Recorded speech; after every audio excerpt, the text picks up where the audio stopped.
अपने उत्तर प्रदेश में खबरों की शुरुआत करते हैं। दिल्ली में पकड़ा गया इस्लामिक स्टेट का आतंकी अबू यूसुफ कहीं से भटका हुआ युवा नहीं था। वो हार्डकोर आतंकी था। पुलिस जब उसे उसकी गृहनगर बलरामपुर लेकर पहुंची तो यहां होने वाले खुलासे कान खड़े कर देने वाले हैं। एक तरफ जहां आतंकी के पिता का कहना है कि उनका बेटा बहुत ही सीधा था, वहीं उसकी पत्नी ने पुलिस टीम के पहुंचने से पहले ही सबूत ठिकाने लगाने शुरू कर दिए।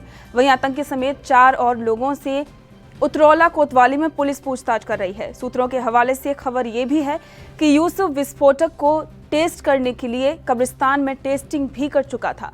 आतंकी के घर से विस्फोटक से भरे 2 आत्मघाती जैकेट भी बरामद हुए हैं।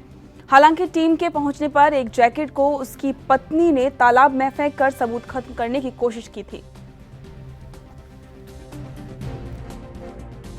इसकी सूचना मुझे जो बीती ठंडी है उससे पहले वही मुझे पता चली है पिछले साल। लेकिन थोड़ा बहुत सामान जो ये लाते थे तो 2 साल से लगभग लाते थे, थोड़ा थोड़ा करके। क्या लाते थे? अब वही जो उसमें इस्तेमाल किया जाता है वही सब लाते थे। मुझे नहीं पता क्या क्या लगाए हैं उसमें, कैसे बनाए हैं, क्या क्या लगा के रखा था। बारूद और छर्रा मुझे पता है। ये लेके आते थे? हाँ, लेके आते थे। तो 2 साल पहले ही आपको पता चल गया? 2 साल पहले नहीं, इस ठंडी में मुझे पता चला है। 1 साल पहले पता चला? हाँ। तो उसके बाद वो यहाँ लाके क्या करते थे, कहाँ रखते थे, कैसे रखते थे? एक बॉक्स घर में पड़ा था खाली, उसी में लाके रखते थे। हाँ। उसी बॉक्स में रखते थे। तो आपने कभी उनसे ये नहीं पूछा कि ये क्यों इकट्ठा कर रहे हैं? पूछा हमने, क्यों इकट्ठा कर रहे हैं? कहने लगे कुछ सामान बनाना है इसलिए इकट्ठा कर रहे हैं। हमने कहा ये सब मत करो, ऐसा नहीं करना चाहिए। ऐसा करोगे तो आखिर कुछ हो गया तो बच्चे मेरे बर्बाद हो जाएंगे। तो कहने लगे कि मुझे जो करना है करने दो, तुम्हें जो करना होगा तुम बच्चों को लेके रहना। अच्छा, तो आपके मिलने आता था? कुछ नहीं, हमारे घर के अंदर क्यों नहीं आता है। सिर्फ हमारे भाई जो सगा भाई हैं वही आते थे। तो ये बहू वो बहू सब पर्दा करती हैं ऐसे, जो हमेशा मेरी बहू ऐसे रहती हैं। वो कभी नहीं किसी के सामने होती हैं, इसलिए हमारे घर कोई नहीं, मेरे चचा वगैरह भी नहीं आते हैं। अच्छा, लेकिन उनका संबंध ISIS से था? बस वही मोबाइल में देखा करते हैं। जब वो गए सऊदी गए, वहाँ से आए, फिर उसके बाद मैं यहाँ कतर गए, फिर वहीं से 15 दिन के बाद लौट आए। तो उनके अब्बा और हम सब बहुत बोलें कि घर आवे की ज़रूरत नहीं है। तो वहीं चला गए उत्तराखंड चला गए। बस वहीं गए और वही काम करत रहे। फिर वहीं से ऐसे छज्जा बना रहा नज़दीक, वहीं पर खड़ा हो के बुरुश करत रहे। बस वही बरस करते करते मैं छज्जा फाट पड़ा, बस वहीं में गिर गए। बस दोनों टांग की हड्डी टूट गई। जब टूट गई तो 1 साल बिस्तर पर पड़ा रही। मोबाइल आप बता रहे हैं, तो मोबाइल में वो क्या देखा करते थे? तकरीर सुना करत रहे, कहूँ खेती बाड़ी के देखत रहे, फल फ्रूट के फूल पत्ती के देखत रहे, कहूँ और कुछ देखत रहे थे। उसके बाद से ही उन्होंने ये सब करना शुरू किया? हमें नहीं पता है भैया। हम मोबाइल में सिर्फ बटन दबावे के उठावे के 2 चीज़ जानी थन, बस वह आए गए लड़कन के फोन का। दिल्ली में ISIS के संदिग्ध आतंकी के गिरफ्तार होने के बाद देश भर में सुरक्षा अलर्ट है। सुरक्षा की दृष्टि से संवेदनशील अयोध्या में सभी प्रमुख स्थलों की सुरक्षा बढ़ा दी गई है। रामनगरी में प्रवेश करने वाले लोगों को सुरक्षा बलों की सघन जांच प्रक्रिया से गुजरना पड़ रहा है। अयोध्या हमेशा से सुरक्षा को लेकर अति संवेदनशील क्षेत्र रहा है। ऐसे में दिल्ली में संदिग्ध आतंकी गिरफ्तारी होने के बाद पुलिस प्रशासन पूरी तरह से अलर्ट पर है। बता दें कि राम मंदिर भूमि पूजन के दौरान सुरक्षा एजेंसी ने अयोध्या में आतंकी हमले का अलर्ट जारी किया था। अब दिल्ली में ISIS के संदिग्ध आतंकी यूसुफ को गिरफ्तार किया गया है। क्षेत्राधिकारी अमर सिंह का कहना है कि शहर सुरक्षा की दृष्टि से संवेदनशील है। ऐसे में यहां पहले से ही सुरक्षा व्यवस्था चाक चौबंद रखी गई है। सभी बैरियर पॉइंट पर तैनात पुलिस को अलर्ट किया गया है। अयोध्या की संवेदनशीलता को देखते हुए यहाँ पर बहुत पहले से सुरक्षा व्यवस्था चाक चौबंद रखी गई थी। और उसी के तहत जो है ना, इनको जो जितने बैरियर पॉइंट्स पर जो है पुलिस बल हमारा उपलब्ध रहता है, उन पुलिस बल को सतर्क करते हुए, और जो भी बैरियर पॉइंट्स जो भी आमजन पब्लिक के जो लोग अपना वाहन या पैदल निकलते हैं, उनकी हम लोग जो है ना उनकी सघनता के साथ चेकिंग करके और उनको जाने देते हैं। अगर कोई संदिग्ध व्यक्ति मिलता है उसको रोक करके कार्रवाई करते हैं। प्रदेश में ब्राह्मणों को लेकर राजनीति अपने चरम पर है। विधानसभा में शनिवार को सीएम योगी आदित्यनाथ ने कहा कि जिन लोगों ने राम भक्तों पर गोलियां चलवाई और जातिवाद का नारा लगाते हैं, वही समाज को फिर से बांटने की कोशिश कर रहे हैं। वहीं अब इसको लेकर सपा नेता अभिषेक मिश्रा ने क्या कुछ कहा, आइए सुनाते हैं। हमने सुना हाउस में उत्तर प्रदेश के माननीय मुख्यमंत्री जी की बात। मुझे कहते खुशी है कि कम से कम अब उनको भगवान परशुराम याद आए, किसी बहाने याद आए। यही भगवान परशुराम की ताकत है, यही भगवान परशुराम का उत्तर प्रदेश में जलवा है। और मैं कह सकता हूं माननीय मुख्यमंत्री जी से कि आपसे निवेदन है कि भगवान परशुराम का छुट्टी दोबारा घोषित करिए और भगवान परशुराम की एक बहुत बड़ी 251 मीटर की प्रतिमा लगाइए। हम सब लोग वहीं जाकर के पूजन कर लेंगे। लेकिन अगर आप सच्चे भक्त हैं, सच में भगवान परशुराम को मानते हैं, तो जरूर यह काम कर दीजिए। आपको याद होगा जब डिमोनेटाइजेशन हुआ था, जब धारा 370 पास हुई थी, जब यूटी का अनाउंसमेंट हुआ था, जब स्टेट को बदलने का अनाउंसमेंट हुआ था, बहुत सारे मौकों पे ये बताया गया था। इनफैक्ट 2016 डिमोनेटाइजेशन पे बताया गया था कि अब 30 दिन के अंदर अंदर नक्सलिज्म खत्म, करप्शन खत्म, टेररिज्म खत्म, काउंटर टेररिज्म की प्रॉब्लम्स दिक्कत खत्म हो जाएंगी, फेक करेंसी खत्म हो जाएगी, इकोनॉमी में ब्लैक मनी खत्म हो जाएगा। लेकिन सरकार को सच में काम नहीं करना, या तो काम नहीं करना या काम करने में मुझे लगता है इनको जो कैपेबिलिटी की जरूरत है उसमें कहीं ना कहीं कोई कमी है। ये बहुत बड़ा फेल्योर है कि वहां तक लोग पहुंच गए। इंटेलिजेंस का फेल्योर है। वो तो ऐन वक्त पे मैं दिल्ली पुलिस के उन लोगों को बधाई देता हूं जिन्होंने इसका जो ये कॉन्स्पिरेसी थी उसको उजागर किया और पकड़ लिया, वरना देश का बड़ा जान माल का नुकसान होता। सरकार को इस पे और गंभीर होने की जरूरत है, प्रोसेसेस को स्ट्रेंथन करने की जरूरत है, इंटेलिजेंस कैपेबिलिटीज को बढ़ाने की जरूरत है, जिससे हिंदुस्तान। प्रदेश में लगातार बढ़ते कोरोना के संक्रमण और कल सीएम योगी के विधानसभा में दिए गए भाषण को लेकर कांग्रेस के दिग्गज नेता दीपक सिंह ने एक बार फिर से सरकार पर निशाना साधा है। उन्होंने कहा कि कोरोना महामारी के काल में सरकार लोगों का साथ नहीं दे रही है।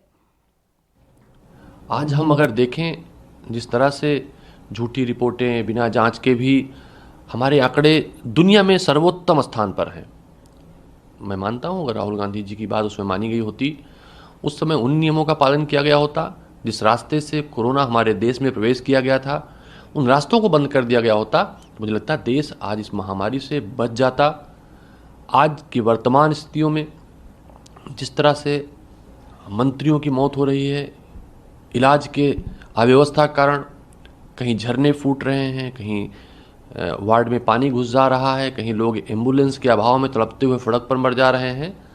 मुझे लगता है सरकार अभी भी सचेत नहीं है। सरकार अभी भी देश और प्रदेशवासियों के साथ ठीक से खड़ी नज़र नहीं आ रही है, जिस कारण आदमी अब इलाज कराने में आत्मनिर्भर हो गया है। लेकिन ये दुखद है कि हमारे देश का आदमी कोरोना जैसी महामारी के इलाज के अभाव में मौत को गले लगा रहा है। इस हमारे देश के, हमारे प्रदेश के, चाहे मुख्यमंत्री हों या देश के प्रधानमंत्री जी हों, अभी उनके बहुत सारे कृत्यों पर बहुत सारी चीज़ें पब्लिक में सार्वजनिक हुई हैं। योगी आदित्यनाथ जी भगवा पहनते हैं और बहुत सारे लोगों का उनकी जिस पीठ से आते हैं उस पर बड़ी अटूट आस्था है, श्रद्धा है। लेकिन जो इतिहास के पन्नों में है, कई सारी देवी देवताओं के बारे में उनके पंथ में भी लिखा है। किसी को निगल जाने की बात कही गई है, काली माँ को पेट में छुपा लेने की बात कही गई है। तो अपने अपने विचार होते हैं। धर्म किसी का न तो है न आगे रहेगा, न धर्म के नाम पर ठेकेदारी किसी की चली है न चलेगी। जिस तरह से भगवान भोले ने भी कहा है, धर्म आधारित सत्ता का विनाश करने के लिए देवताओं के, भगवानों के अवतार होते रहे हैं उन्हें विनाश करने के लिए। अहंकार को तोड़ने के लिए महापुरुषोत्तम राम, भगवान श्री राम ने भी बहुत सारी चीज़ें कही हैं। तो मुझे लगता है अगर मुख्यमंत्री जी उस परंपरा के वाहक बनना चाहते हैं तो हमारी जो सभ्यताएं रही हैं, हमारी जो देवत्व की इतिहास रहे हैं, या हमारे जो सनातन के बहुत सारे ऐसे खंड काव्य हैं, उसका अध्ययन। उत्तर प्रदेश कांग्रेस कमेटी के अध्यक्ष और तमकुहीराज विधानसभा क्षेत्र के विधायक अजय कुमार लल्लू ने योगी सरकार के विधानसभा में 17 विधेयक लाने और बिना चर्चा के ही स्वीकृत कराने को लोकतंत्र के लिए काला दिन और संविधान की हत्या करार दिया है। इसके अलावा लल्लू ने और क्या कुछ कहा, आइए सुनाते हैं। उत्तर प्रदेश के विधानसभा का आज काला दिन था। संविधान की हत्या हो रही थी। विधानसभा अध्यक्ष और पूरा सदन जिस स्थिति में था वो देखने लायक था। लगातार विपक्ष अपनी बात को रखना चाहता था, सरकार जबरन विधेयक पेश पर पेश करती जा रही थी। देश के इतिहास में पहली बार हुआ कि उत्तर प्रदेश की विधानसभा में 17 विधेयक लाए गए और वो विधेयक बिना चर्चा के, बिना विपक्ष को सुने, बिना किसी आपसी बहस के उससे पारित कर लिया गया।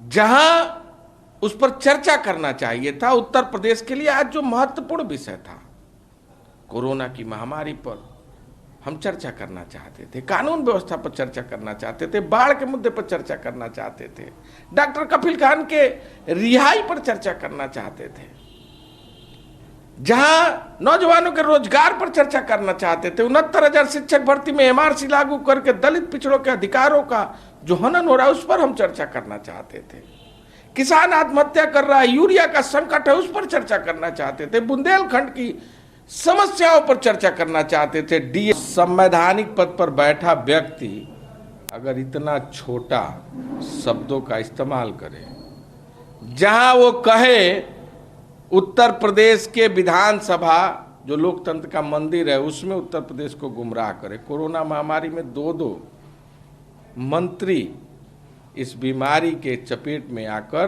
काल के गाल में समा गए, उस पर इस मुख्यमंत्री ने चिंता व्यक्त नहीं की।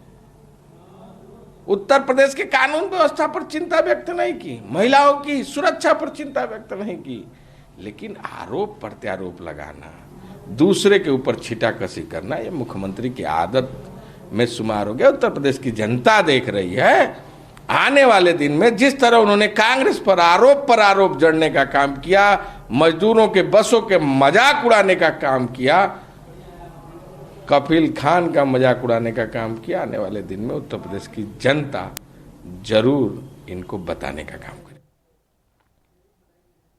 और अब वक्त होगा एक छोटे से ब्रेक का। ब्रेक के बाद जल्द लौटेंगे कुछ और खबरों के साथ।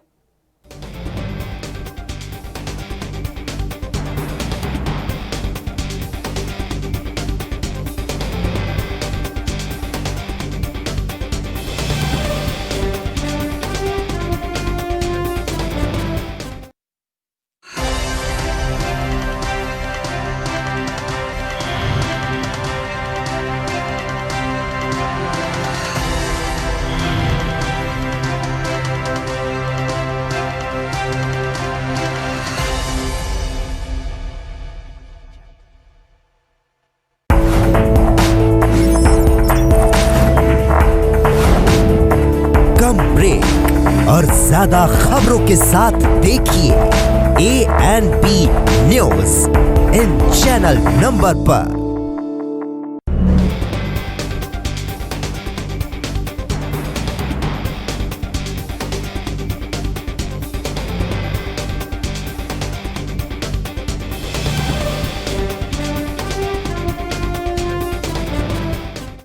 ब्रेक के बाद आपका स्वागत है। बढ़ते अगली खबर की। कोरोना वायरस के संकट के बीच उत्तर प्रदेश विधानसभा का विशेष सत्र जारी है। इस सत्र में कल कुल 17 विधेयक पारित किए गए। इन विधेयकों में उत्तर प्रदेश लोक और निजी संपत्ति क्षति वसूली विधेयक 2020 भी शामिल थे। वहीं सदन की कार्यवाही अब स्थगित कर दी गई है। इन सबके बीच समाजवादी पार्टी के नेता सुनील यादव ने योगी सरकार पर सीधा हमला बोलते हुए कहा कि विधानसभा के सीएम के पास सवालों के जवाब नहीं थे। देखिए, हमला बोलना बड़ा आसान होता है, लेकिन जो विपक्ष के सवाल थे उनके जवाब नहीं थे माननीय मुख्यमंत्री जी के पास। और विपक्ष के पास जो सवाल होते हैं वो आम जनता के होते हैं, किसान के होते हैं, मजदूर के होते हैं, व्यापारी के होते हैं, बेरोजगार के होते हैं, बहन बेटियों के होते हैं, और उनके होते हैं जिनके खिलाफ अन्याय हो रहा है, जिनके खिलाफ अत्याचार हो रहे हैं। तो उस पर तो माननीय मुख्यमंत्री जी कोई बयान दे नहीं पाए, उसके तो कई आंकड़े बता नहीं पाए कि आखिर उत्तर प्रदेश में जंगल राज कैसे है। माननीय मुख्यमंत्री जी क्यों नहीं साफ कर पाते हैं कि आखिर क्या बेबसी है कि बलात्कारियों के साथ योगी जी खड़े हो जाते हैं, वो बेईमानों के साथ योगी जी खड़े हो जाते हैं, हत्यारों के साथ योगी जी खड़े हो जाते हैं। आखिर ऐसी कौन सी बात है कि योगी होकर के भी, भगवा कपड़ा पहन करके भी भगवान के भजन करना चाहिए जिनको, वो अपराधियों के साथ खड़े हो गए हैं। वो कानून राज नहीं है उत्तर प्रदेश में। उत्तर प्रदेश में अंधा कानून चल रहा है। वो कानून जो कहीं लिखा नहीं है, कहीं पढ़ा नहीं गया है, जो मन चाहे वो काम हो रहे हैं।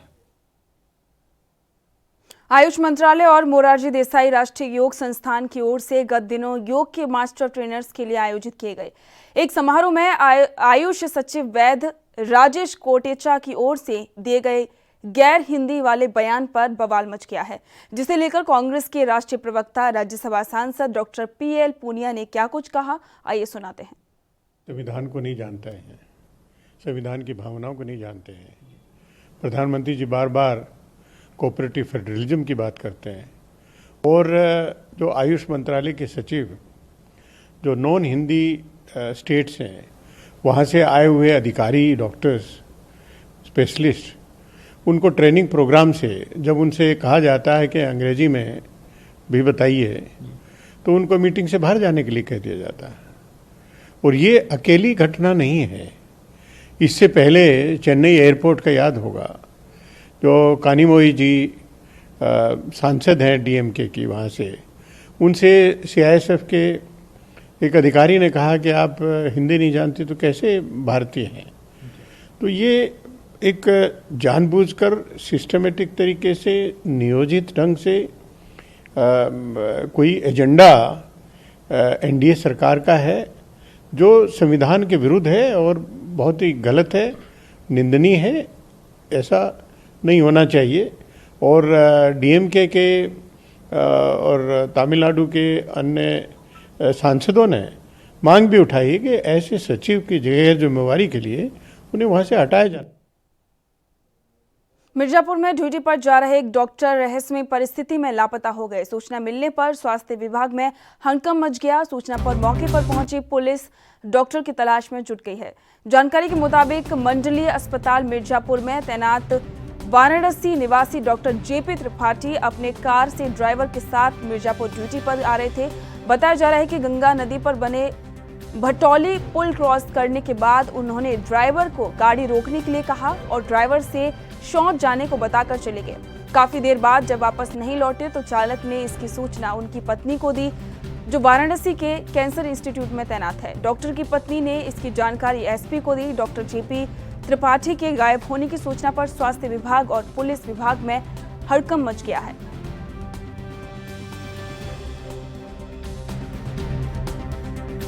कोतवाली देहात के अंतर्गत भटौली पुल के पास एक डॉक्टर लापता है, उसके संबंध में क्या कहना है?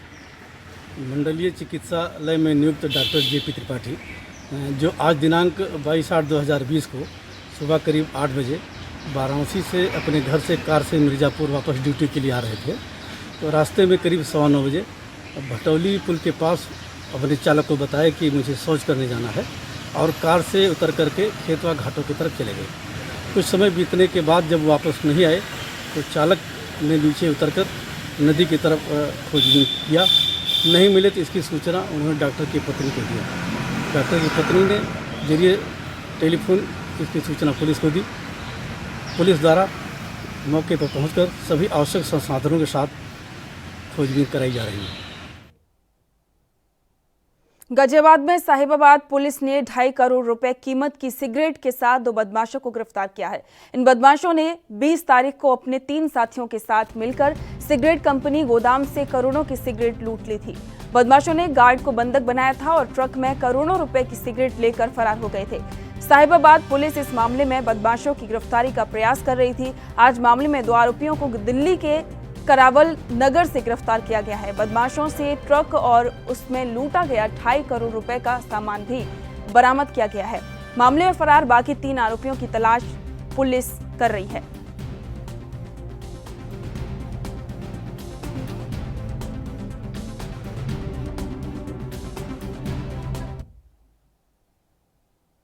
बुलंदशहर में 6 साल की मासूम बच्ची के साथ रेप के प्रयास का मामला सामने आया है। मासूम बच्ची के रेप के प्रयास का आरोपी भी नाबालिग ही बताया जा रहा है। पुलिस ने मामला दर्ज कर बच्ची को मेडिकल के लिए भेजा और आरोपी को पुलिस ने हिरासत में लिया है।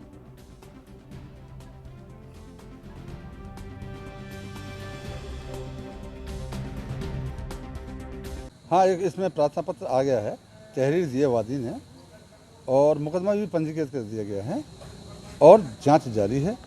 मुलजिम को जो अभियुक्त जिस पर इल्ज़ाम लगाया है उसको पकड़ लिया गया है और जो सही होगा भी। आगरा से एक हैरान करने वाली तस्वीर सामने आई थी, जहां पशु तस्करों ने बड़े ही हाईटेक तरीके से पुलिस कर्मियों को रिश्वत देते थे।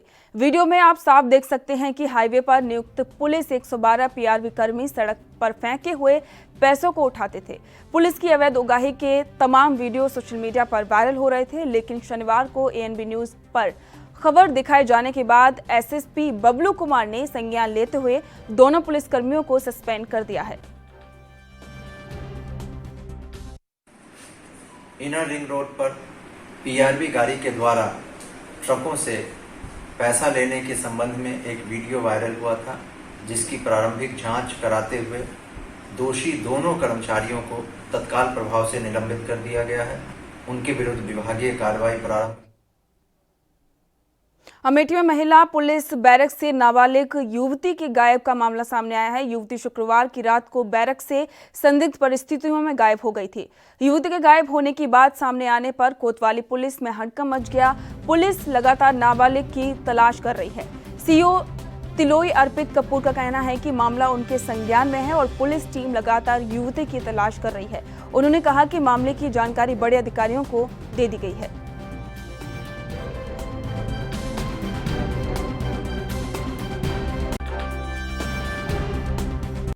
लाल मोहम्मद के लड़का ताज मोहम्मद हमारी लड़की के साथ जो किया। एक जायज़ का मामला है, क्या है पूरा प्रकरण? ये जायज़ का मामला है। एक लड़की अपनी बहन के यहाँ ग्राम मोहना में आई हुई थी। वहाँ से एक ताज मोहम्मद नामक एक लड़के के साथ चली गई थी। उसकी माँ ने जायज़ में 363-366 का मुकदमा दर्ज कराया गया था, जिसे 17/8/2020 को बरामद किया गया था। उसका 164 का बयान कराने हेतु अभी शेष था, बाकी 161 का बयान हो गया था। उसका मेडिकल हो गया था और एक्सरे रिपोर्ट भी आ गई थी। कल सायंकाल अनामिका त्रिवेदी नामक एक कांस्टेबल के सुपुर्दगी में थी। उसकी सुपुर्दगी से वो कहीं चली गई है। उसकी बरामदगी हेतु टीमें बना दी गई हैं और इस लापरवाही के लिए अनामिका त्रिवेदी को निलंबित कर दिया गया है। उसकी गिरफ्तारी हेतु, उसकी बरामदगी हेतु प्रयास किया जा रहा है। कोई सुराग मिला है अभी तक? अभी नहीं मिला है, जल्द ही मिल जाएगा। मथुरा के कस्बा नोह झील में एक नाबालिग से छेड़छाड़ की घटना को लेकर दो पक्ष आपस में भिड़ गए। दोनों पक्षों में जमकर पथराव और फायरिंग हुई। इस बवाल में दोनों पक्षों से आधा दर्जन लोग बुरी तरह से घायल हो गए। मिली जानकारी के अनुसार कस्बा के मोहल्ला इमामबाड़ा में पिछले कई दिनों से मोहल्ले का एक युवक नाबालिग लड़की के साथ आए दिन छेड़छाड़ करता था। जब इसकी जानकारी नाबालिग के परिजनों को हुई तो वो भड़क गए, जिसके बाद दोनों तरफ से जमकर तोड़फोड़, फायरिंग, पथराव और लाठी डंडे चले। इस बवाल में दोनों पक्षों से आधा दर्जन लोग घायल हो गए, जिन्हें इलाज के लिए अस्पताल में भर्ती कराया गया है। पुलिस के पहुंचने से पहले ही सभी हमलावर फरार हो गए।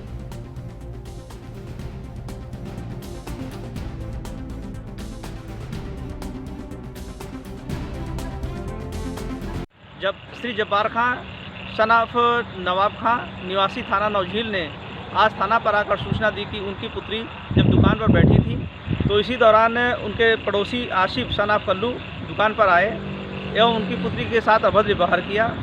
जब परिजनों द्वारा इस पर आपत्ति प्रकट की गई तो आरोपी पक्ष के परिजन भी आए एवं उनके साथ मारपीट की घटना की गई एवं फायरिंग की गई। इस सूचना पर अभियोग पंजीकृत कर लिया गया है। साथ संकलन कर आरोपियों के खिलाफ कठोर विधिक कार्रवाई की जाएगी।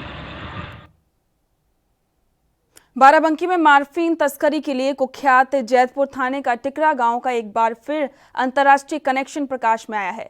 इस्वाट और जैतपुर की संयुक्त टीम के हत्थे चढ़े दोनों तस्करों के पास से पुलिस ने 300 ग्राम मार्फीन बरामद की है। मुकदमा दर्ज कर न्यायालय में पेश किए गए दोनों आरोपियों को जेल रवाना कर दिया गया है। बता दें कि तस्कर मार्फीन लेकर बलरामपुर सिद्धार्थनगर के रास्ते तस्कर बढ़नी बॉर्डर होते हुए नेपाल पहुंचते थे, जहां पर तस्कर अपनी अंडरवियर की रबड़ में मार्फिन को भरकर छिपा लेते थे। इसके बाद वह थोड़ी थोड़ी मात्रा में मार्फिन को बॉर्डर के उस पार नेपाल पहुंचाते रहते थे। नेपाल में साथ ही में आते थे? मैं मुंबई से साथ में आए थे? साथ में आए थे, जा रहे थे गाँव। अच्छा। तो कहाँ से उठाया था सामान माल? अनवर की तरफ। अनवर से। अच्छा, इससे पहले भी कभी आए थे? मैं पहले हाँ एक बार मतीउल्ला नाम का लड़का लेके आया था, वो भी गाड़ी के चक्कर में लेके आया था। अच्छा। झूठ बोल के मेरे को इधर आके मालूम चला कि ये काम से आया। फिर लेके चले गए थे, तब नहीं पकड़े गए थे? तब मेरे को मालूम नहीं था कि ये चीज़ लेने आया है। बाद में मेरे को मालूम चला कि हाँ ये चीज़ इधर से लेकर गया। जब गांव में पहुंच गया तब मेरे को दिखा कि हाँ ये चीज़ लिया हूँ। थाना जैदपुर से संबंधित जो अड्डे हैं मार्फिन के, वहाँ से 2 नेपाली राष्ट्रिकों ने सामान खरीदा और उनके पास से 150 ग्राम मार्फिन बरामद हुई है। ये दोनों माधव आचार्य और मिराज अहमद खां दोनों जिला कपिलवस्तु नेपाल देश के रहने वाले हैं। इनके पास से वहाँ की राष्ट्रीयता का प्रमाण पत्र भी प्राप्त हुआ है। पूछताछ पर इन्होंने बताया कि इनका पुराना संबंध है, संपर्क है यहाँ, और ये कई बार पूर्व में भी यहाँ से नारकोटिक्स पदार्थ ले जा चुके हैं। इनसे हुई पूछताछ पर एक और जो स्थानीय नेटवर्क है, जिसके बारे में पूर्व में स्थानीय पुलिस को और जिला पुलिस को सूचना थी, इसके अलावा जो दूसरा नेटवर्क है, बाहर का नेटवर्क है, उसके बारे में भी जानकारी प्राप्त। अपने उत्तर प्रदेश में फिलहाल इतना ही। देश दुनिया की तमाम खबरों को जानने के लिए देखते रहिए ANB न्यूज़। नमस्कार।